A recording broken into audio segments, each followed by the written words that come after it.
అధ్యక్షుడు. ఈరోజు స్టేట్ వైడ్గా పంచాయతీ కార్యదర్శులు ఫీల్డ్ లెవెల్లో ఎదుర్కొంటున్న సమస్యల మీద కలెక్టర్ గారిని కలిసి వినతిపత్రం సమర్పించడం జరిగింది. ముఖ్యంగా మేము ఫీల్డ్ లెవెల్లో ఎదుర్కొంటున్న సమస్యలు ఏమంటే గ్రీన్ అంబాసిడర్స్కి శాలరీ ఇచ్చే పరిస్థితుల్లో మేము లేము, శాలరీ ఇచ్చే పరిస్థితుల్లో లేము. తర్వాత శాలరీ ఇస్తే కానీ వాళ్ళు పనిచేసే పరిస్థితుల్లో లేరు. తర్వాత ఏమవుతుందంటే ట్రైసైకిల్స్, తర్వాత మిగతా ఆటోస్ అన్నీ రిపేర్లో ఉన్నాయి. వాటిని రిపేర్ చేసుకునే పరిస్థితుల్లో కూడా మేము లేము. అక్కడ ఫీల్డ్ లెవెల్లో మాకు సహకరించే వ్యవస్థ కూడా ప్రస్తుతం లేదు. అన్ని బాధ్యతలు పంచాయతీ సెక్రటరీల మీద వేసి మీరు పనిచేయండి అంటే మేము ఏ విధంగా పనిచేయాలి? మేము పనిచేసేదానికి మేము సిద్ధంగా ఉన్నాం.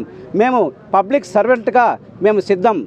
అది ఏ టయానికి సరే ఆ టైం మేము మా బాధల్ని పక్కన పెట్టి, మా కుటుంబ సమస్యలను కూడా పక్కన పెట్టి మేము పరుగులు తీసి పనిచేస్తున్నాం. కానీ ఫీల్డ్ లెవెల్లో అనేక సమస్యలు మమ్మల్ని ఎక్కిరిస్తున్నాయి. కాబట్టి ఈ సమస్యల్ని మీరు పరిష్కరించకుండా మీరు చెయ్యండి మేము ఏ పరిస్థితుల్లో మేము పనిచేయాలి?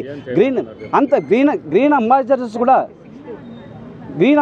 కూడా వాళ్ళు కూడా కూలీలే, వాళ్ళు కూడా రోజువారీ కూలీలే. వాళ్ళకు కూడా కుటుంబాలు ఉన్నాయి. వాళ్ళకు కూడా నెల మనం జీతాలు ప్రొవైడ్ చేసే పరిస్థితులు ఉంటే వాళ్ళు కూడా పనిచేసేదానికి సిద్ధంగా ఉన్నారు.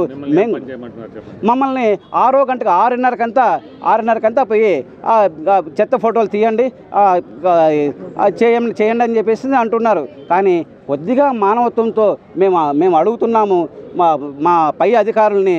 ఎందుకంటే చాలా అందరికీ కుటుంబాలు ఉంటాయి, కొద్దిగా దూరం నుంచి వచ్చేవాళ్ళు ఉన్నారు, కొద్దిగా చిన్నపిల్లలు ఉండే పరిస్థితులు ఉన్నాయి.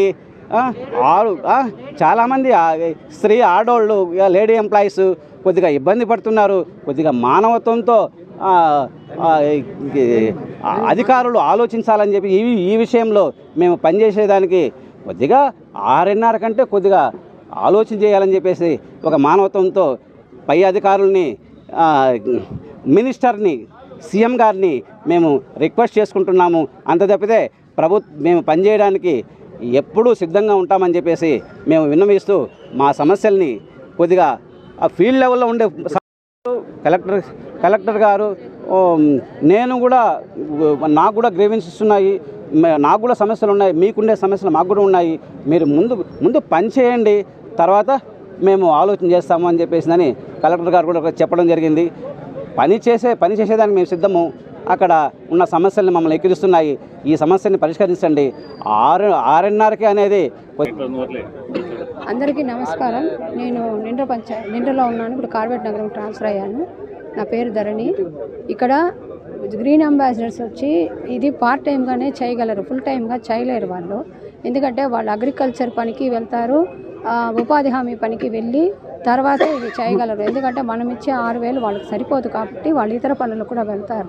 సో వాళ్ళ టైమింగ్ కూడా మనం అడ్జస్ట్ చేసుకొని చేయాలి. కాబట్టి వాళ్ళు ఆ టైంకి మనం వాళ్ళు అడిగేంత జీతం వాళ్ళకి రాదు, వాళ్ళ కుటుంబాన్ని వాళ్ళు పోషించుకోవాలి. కాబట్టి వాళ్ళు పార్ట్ టైంగా అడుగుతారు. మనం 6:30కి రమ్మని చెప్పినా కూడా వాళ్ళకు మేము ఫోన్లు చేసుకొని మేము 10 సార్లు చెప్తే కూడా మేము ఆ పనికి రాగలం మేడం అని చెప్పే స్థితిలో చాలామంది గ్రీన్ అంబాసిడర్లు ఉన్నారు.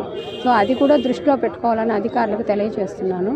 ఇంకొకటి లేడీస్కి ఏమంటే 6:30 కాదు 5 గంటలకు వచ్చిన రోజులు ఉన్నాయి. తుఫాన్లు అటువంటి విపత్తులు అన్నప్పుడు ఏ నేషనల్ ఎమర్జెన్సీ కానీ కరోనా కానీ అటువంటప్పుడు ఎవరు చెప్పినా చెప్పకపోయినా నైట్ స్టే చేసిన రోజులు కూడా ఉన్నాయి. లేడీస్ అయినా జెంట్స్ అయినా అది పని చేయడం గురించి ఈరోజు కాదు, ఏ రోజు ఎవరు ఇబ్బంది పడరు. కాకపోతే ఇప్పుడు వాళ్ళ టైం కూడా అడ్జస్ట్ చేసుకోవాలి. ఒక్క సెక్రటరీనే కాదు కదా, చెత్త అనేది రోజు వేస్తారు, రోజు ఎత్తాలా, అది ప్రతిరోజు దినచర్య. దాన్ని ఎవరు కాదనలేదు, మేము కూడా దాన్ని చేయడానికి సిద్ధంగానే ఉన్నాము. కాకపోతే అక్కడ గ్రీన్ అంబాసిడర్స్ కూడా వాళ్ళ టైమింగ్స్ గురించి మాకు చెప్పడం జరిగింది. నా పంచాయతీలో అయితే ప్రాబ్లం అదే. నాలాగే చాలామంది సెక్రటరీలు కూడా ఇబ్బంది పడుతున్నారు. ఇంకొకటి లేడీస్కి ఫ్యామిలీ ఉంటుంది, పిల్లలు ఉంటారు, వాళ్ళని రెడీ చేసుకుని రావాలా. ఒకవేళ మేము అక్కడ హెడ్ క్వార్టర్లో కూడా స్టే చేసుకున్న వాళ్ళు కూడా ఉన్నాము, మేమంతా కూడా స్టే చేస్తున్నాము. అయినా కూడా మార్నింగ్ చేయాల్సిన వర్క్స్ చేసుకునే బయట రానవుతుంది. సో అందులో కొంచెం వెసులుబాటు కల్పించాలని మేము కోరుతున్నాం. ఇదే మా డిమాండ్.